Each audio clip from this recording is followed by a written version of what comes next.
Bonjour à toutes et à tous. Aujourd'hui, je prends le micro pour une vidéo que j'espère assez courte, car nous sommes en plein cycle de paye. J'espère que celui-ci se passe bien et que vous avez réussi à bien intégrer vos paramétrages pour 2024. Donc, je voulais revenir ici sur l'obligation de l'employeur à dénoncer un salarié qui refuse un CDI en fin de CDD.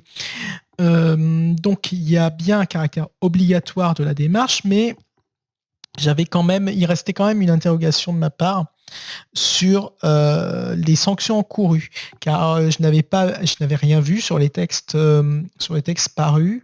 euh, sur les éventuelles sanctions qui tomberaient si l'employeur manque à cette obligation. La réponse est qu'il n'y a rien de prévu. Mon service juridique m'a répondu assez clairement là-dessus. Aucune sanction n'est prévue pour le moment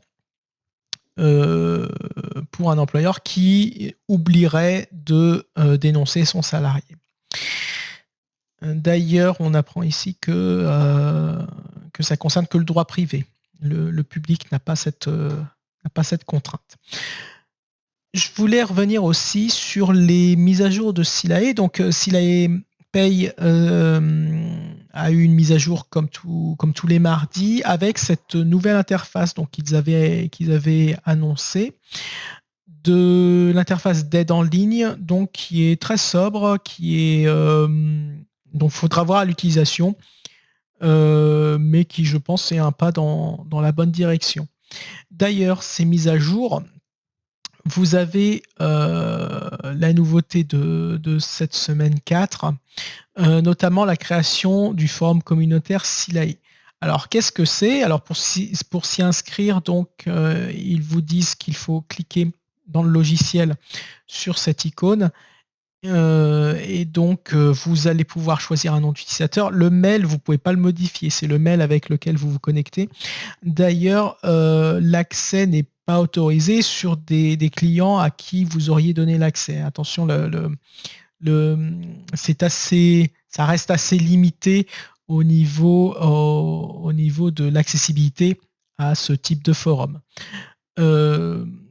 Donc, voilà comment c'est présenté. Vous avez par exemple donc une liste de sujets sur lesquels vous pouvez répondre, et donc la page d'accueil ressemble à ça. Donc vous pouvez réagir sur des forums qu'ils ont subdivisés ici en 5 catégories. Alors, je dirais que c'est pas encore au niveau de Reddit, niveau facilité de navigation, mais alors on pourrait se demander maintenant pourquoi ont-ils fait ça? Je pense, mais je peux me tromper, qu'ils veulent désengorger leur support, et donc que les utilisateurs qui n'auraient pas de réponse rapide sur le support pourraient être tentés de demander ici.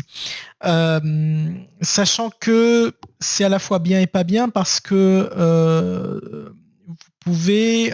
J'aime bien ce proverbe. Il n'y a aucune question bête que les réponses. Et en lançant certains sujets, vous pouvez avoir de très mauvaises réponses. En fait, on ne sait pas vraiment.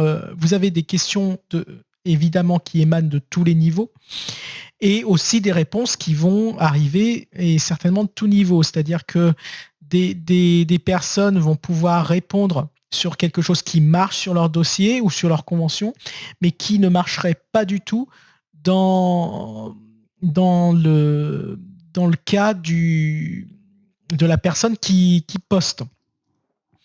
Donc, à mon avis, les réponses sont à prendre vraiment avec des pincettes, et on verra l'utilisation. Je pense que peut-être que je vais m'amuser à répondre de temps en temps, mais en tout cas, faites attention, ce seront pas forcément des réponses extrêmement qualitatives qui vont tomber si vous lancez quelque chose là-bas. Ok, J'avais envie de revenir également sur les changements DSN. Donc, vous savez que la nouvelle norme 2024 a été déployée le 25. Donc, depuis, vous pouvez passer vos DSN sans souci. Je voulais m'arrêter sur quelque chose que je connaissais pas, c'est le congé de deuil pour un enfant décédé, donc qui donne droit à des indemnités sécu. Donc ça, je ne savais pas. Donc il y a une DSN événementielle qui est prévue pour ça. Et donc voilà, que vous pouvez embarquer du coup en DSN. Ça parle aussi de l'IRCANTEC. L'IRCANTEC, alors certains GP qui font que du en fait, la majorité des GP utilisateurs de Sidae ne font pas de public. En fait, l'IRCANTEC, c'est l'organisme de retraite public. Donc, vous avez leur site ici. Donc, c'est bien la retraite complémentaire du service public.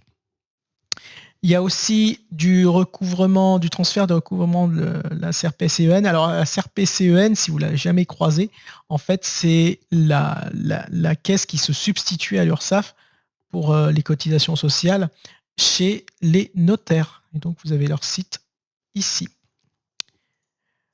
Voilà, donc c'est à peu près tout ce que j'avais à dire cette semaine. Je vous remercie de m'avoir écouté et je vous souhaite une très bonne journée.